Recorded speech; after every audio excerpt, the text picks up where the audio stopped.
department of kan hoku te in association penje lamte media lamte sai chikan kan tu to adu na ko ne ko pa le te sai ko ka mai ma chu ko sai ne na hun po ni lawa sai so khan ma ni lo ton ko te te kin nazar de culture tu ha mi zo ni ki ron tu zo pa ni ron tu lo ni zero chu ro umra ni sai ka so ai lo chi ka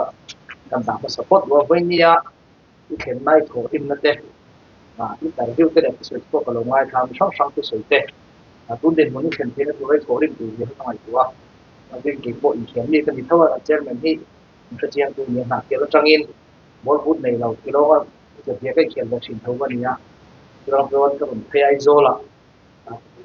kuli ko na kan no ma no pong sak zum tu thin ka ni ya tu da chu ka la khiat den chu hai den chairman ni mi ko thin tu ni ya Mizoram under 16 try ko na khan kal vera mis ko tu sa chu kan lai den no jin ret me ta te ka min drop nge nge ya ta king lo ni under 16 Mizoram team ma khan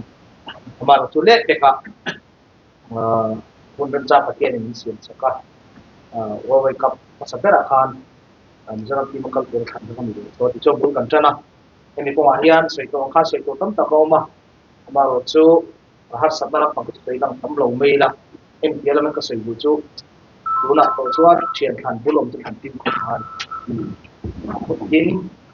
kha da rai zoi mana phone ko te dong tam don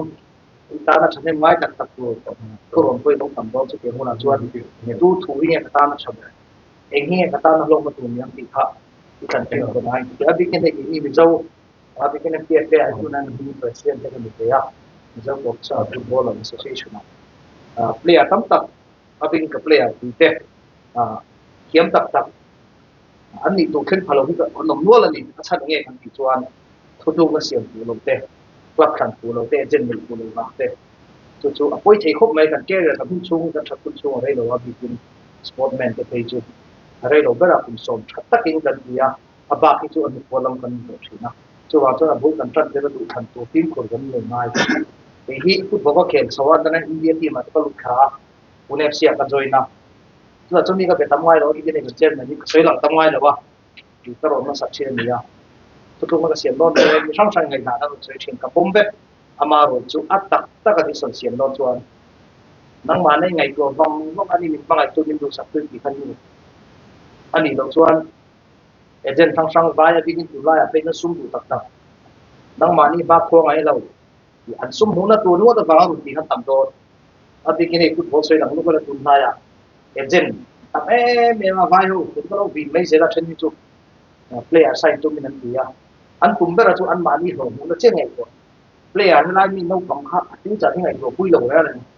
chu wa che agent han tu cha ma ko ka sei lang tam chu na du than na cha le kan ta na chapter tu kan thani ngai ko chi na chu ko ma po chuan tu na chuan sei tong khan ra bi poi mo per apal tlang har lai de ni pal tlang to a step number 1 kal to chu mani hai ko mai so to na chu ha chu tu tin tak ne ai ko na zao jok se nga du than na tu bi than kha angai in ka sia so bi la ma chu next le chu number 1 number 2 a chun media ma chun chang hi tin ko ngai ka sia media hi kan ma chun lo tu ro ne kan ti ko ni amaro chu confuse ta na thai ka kal ezel to ta ni do ne tu ta ko mai chen ma sa ngai la na tu ni mo tin media pa chun lo tu ai chuan he pai ma chun ta he media ma chun ni la kal ezel dan riang em te chu media la ma chot ti ma na kai poi mo ve thi da chu kai khet lai ko khan interview te kan ma chun ve thi na chu sang in chu ka kai poi mo dar zo ko ki ma ai chuan kanau te no bang local le tu te hian football pia la mai ne ke ma ta ni lo nan lo nei ve thing in nge tang kai nan lo nei ve thing in ti lam me ka re lo ka da ve thina tu na ko ni ta ka chon bul tum to tu na chon football a chon ka ti thina ki ko kai khela football lu ka du tak tak na kha chu ma ko ne me pia te pi chi kan dream ni mai ma ne na kha kan senior kuman som tu a kuma ma an lu choice bengal a ti ge khel te kan muwa a to za te kan sia ama ni ne kan cha kan khami ma kan mi zo te kul ma khel ko kan ro lo chu chu wa chu na chen zo lo pang tam tak chuan an clear ji hotel chadon tu da jot nang mang ni hen tum do na chu mi to chuan I thil ti dan ti kal phung le lo training dan ti thori ma te kha I soi dan tam de ha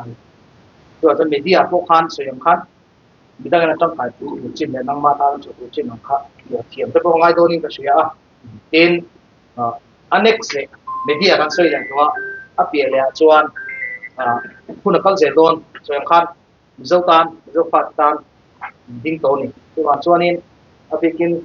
เขียนกลมกติตัวจุดเดียวจนไม่จงมีขั้นตอนหนึ่งจุดการชิลตินและการฟิวเจอร์มิ่งตัวที่จุดเสียแล้วมันเห็นนี่พวกนั้นเขียนเวียสมแล้วทั้งกันตรงแบบนี้จุดนี้เขามีจุดกลางมีจุดก็ที่ชีน่าก็อีกเขียนไล่คัน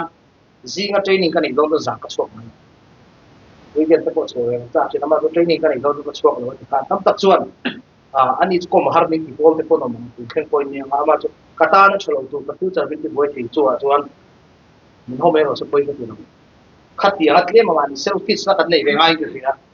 จุดนี้เราจวนนี่มีเจ้าเตยจุดกันเรื่องที่เชิญตัวป่ะรู้มาเรื่องก็ที่นั่นพลังที่จวนมีส่วนที่กันเราหน้าว่ากันเกลือที่มันนี่กันเลยเจ้าตัวไอ้ตัวลงที่มีดังกันเด่นทว่านี่กันลงชิงจวนจนเกี่ยวสปอร์ตไลน์นะไปจวนก็เที่ยงเราที่จวนมันตาเราจะให้คนทั้งเดียนกันเซลล์ฟิสเลยง่ายเป็นก็ตัวเราพวกเขาครับ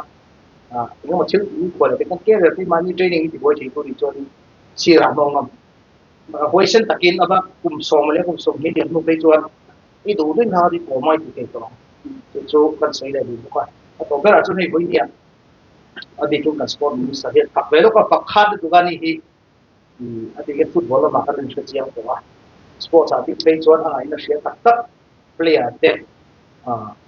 หนึ่งเชียร์ตัวนี้เก่งกันดีกันมันเป็นก็เชียร์อดีตตัวนั้นเพิ่มเรื่องสปอร์ตเซ็ตก็พาเราใช้แล้วมาแต่ก็น่าจะก็ใช้แล้วเยอะจริงก็เรียมันนี่เกี่ยวกับนักศึกษาก็รู้ตัวเป็นตัวชินถึงเรากันเนี่ยเทรนนิ่งน้องฟังกุศลปรุกันนี่คันเทรนนิ่งโคชชิ่งไว้กันก็ต้องเดินจบได้ทุกทีคุณนักศึกษาตัวนั้นจะพวกเขาโควิดไลน์แล้วท่านเจ้ากลุ่มลีกลุ่มงานนี่คันโคชชิ่งมุมตั้งอยู่ตรงเสนา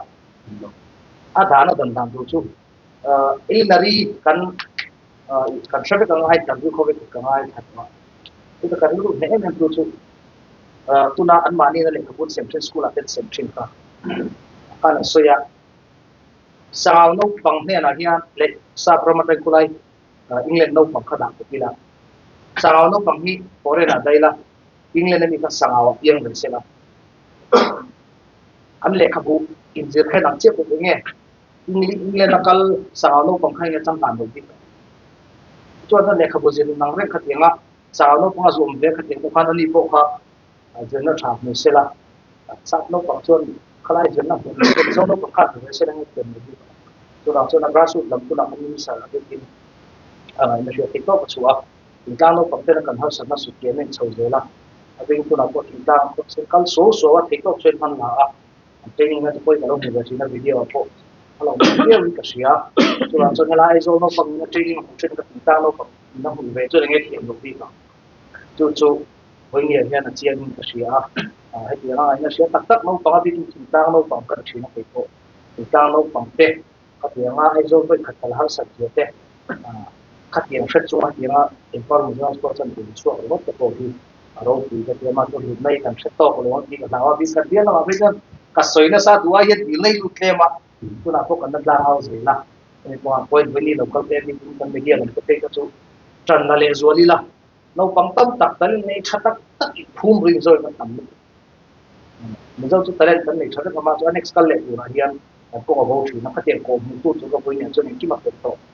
อาสมโซลมาเองจนกันนั่งอยู่มาเองตัวจุดอย่างตัวจวนเองก็ส่งนักเขาช่วงแบบเซนี่ละเราฟังเป็นเที่ยงเปิดเฮียนก็จริงเองไล่คนเสร็จแล้วมันเสร็จแล้วค่ะกันเสร็จแล้วพวกเขาโตเปิดจวนนั่นจะกันช่วงเจ้าว่าจะหุ่นกัลเจตัวเราตัวนี้บุลตันนะสเต็ปมาสักการนิติเชียหุ่นกัลตัวเราจงก็สวยตรงห้ามิเจ้านิติตัวเจ้าฟ้านิติตัวเรานิจมเจ้าอีกค่ะตรงนั้นก็เสร็จแล้ว